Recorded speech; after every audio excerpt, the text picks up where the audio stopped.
Gandang gabi po sa ating lahat. Ang aking babasahin ngayon ay makikita sa Ikadalawang Hari,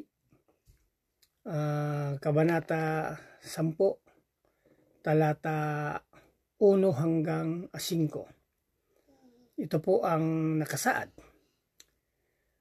May 70 anak si Ahab sa Samaria, kaya nagpadala ng sulat doon si Jehu sa mga opisyal ng lungsod, sa mga tagapamahala at mga tagapag-alaga ng mga anak ni Ahab. Ito ang sinasabi sa sulat: ang mga anak ni Haring Ahab ay nasa inyo, pati ang mga karwahe, mga kabayo, nagpapadirang lungsod at mga armas. Kaya pagkatanggap ninyo sa dito, pumili kayo ng rapat na maging hari sa mga anak ni Haring Ahab at makapaglaban kayo para sa angkan niya. Pero labis silang takot sa sinabi, kung hindi natalo ang dalawang hari, si Jehu, kami pa kaya? Kaya ang namamahala sa palasyo, gobernador sa lungsod, mga tagapamahala at tagapag-alaga ng mga anak ng hari ay sumulat kay Jehu. Ito ang sinasabi sulat: mga lingkod nyo kami at gagawin namin ang lahat ng inuutos ninyo. Hindi kami pipili ng ibang hari. Gawin nyo kung ano sa tingin nyo ang pinakamabuti. Yun lang po. Maraming salamat. God bless. Isang magandang gabi po sa ating lahat. Ngayong gabi po ang ating lalahad ay mababasa sa Ikalawang Mga Hari, chapter 10, verses 6 to 10. Sinulatan sila uli ni Jehu. Ang sabi sa sulat, kung talagang kapi kayo sa akin at handang sumunod sa mga utos ko, pugutan ninyo ng ulo ang mga anak ng iyong Panginoon at dalhin dito sa Jezreel bukas ng ganitong oras. Ang 70 anak ni Haring Ahab ay nasa pangalaga ng mga pangunahing lalaki ng lungsod.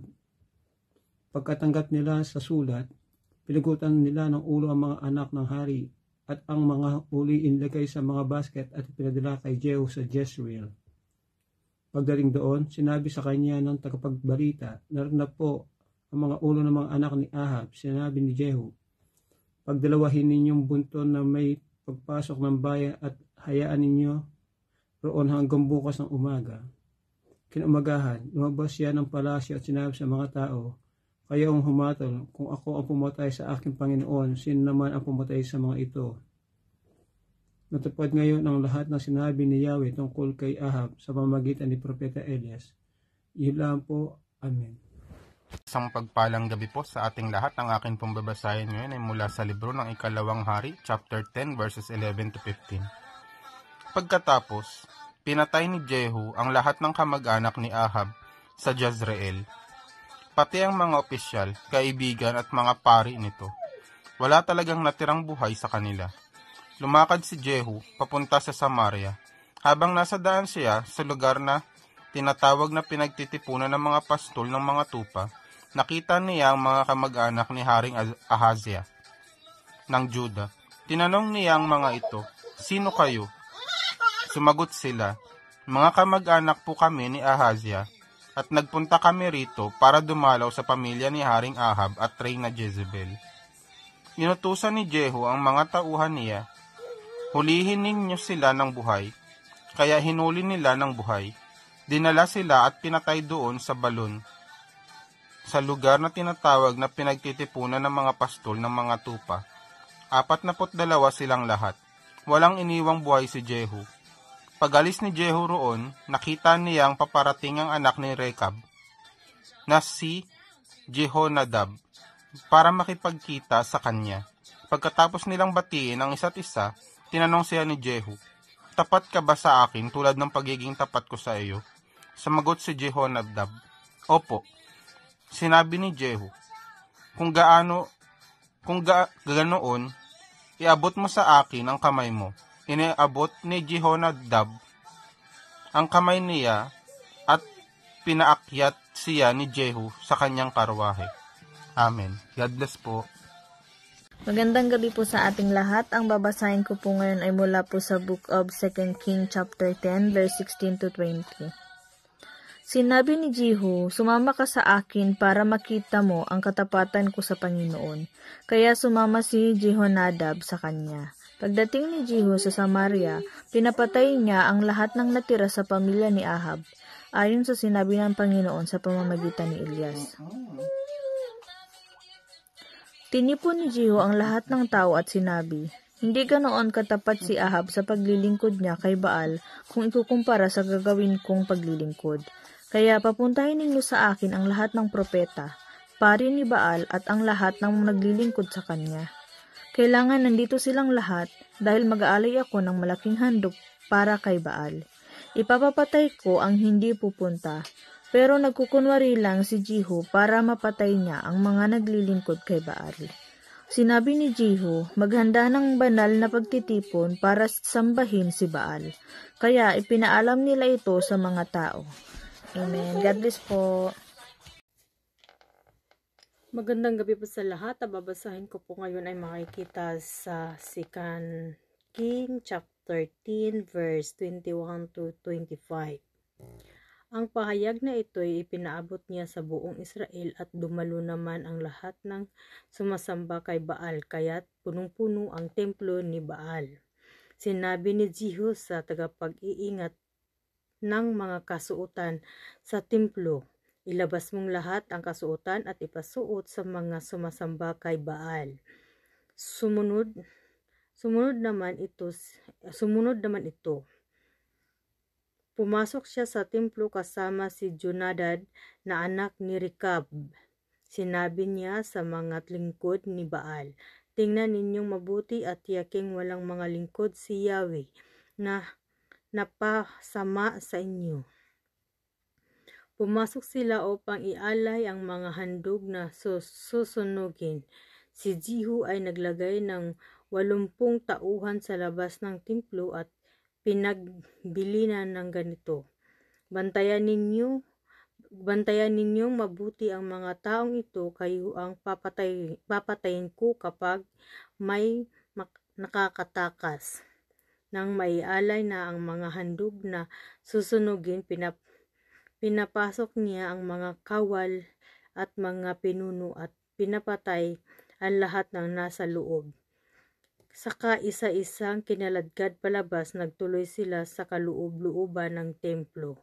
Yun lang po, purihin ng Diyos. God bless. Magandang gabi po. Ang aking pong Bible verse for today is from 2 Kings chapter 10 verses 26 to 30.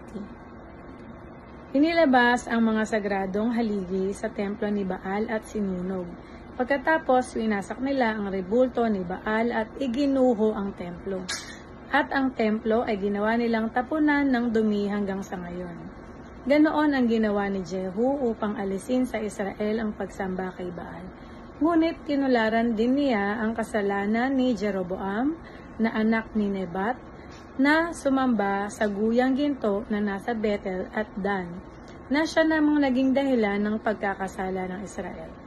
Sinabi ni Yahweh kay Jehu, dahil sa paglipol mo sa sambayanan ni Ahab na siya kong nais mangyari, sa sambahayan mo magmumula ang hari ng Israel hanggang sa ika-4 na salinlahi.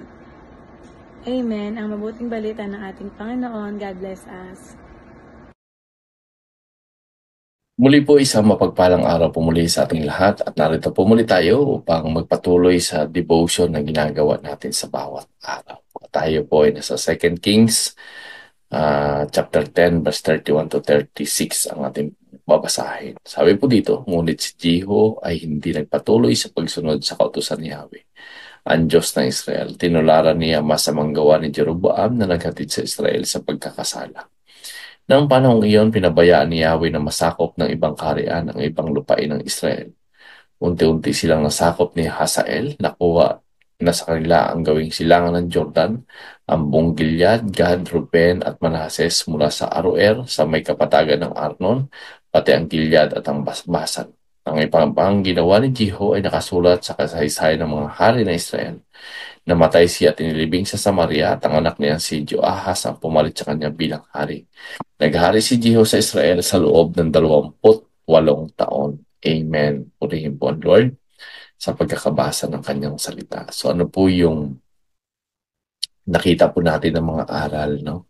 Dapat po yung atin pong simula ng katapatan ay hindi po ito dapat matapos doon sa kalagitnaan. Nakita po natin si Jehu, no?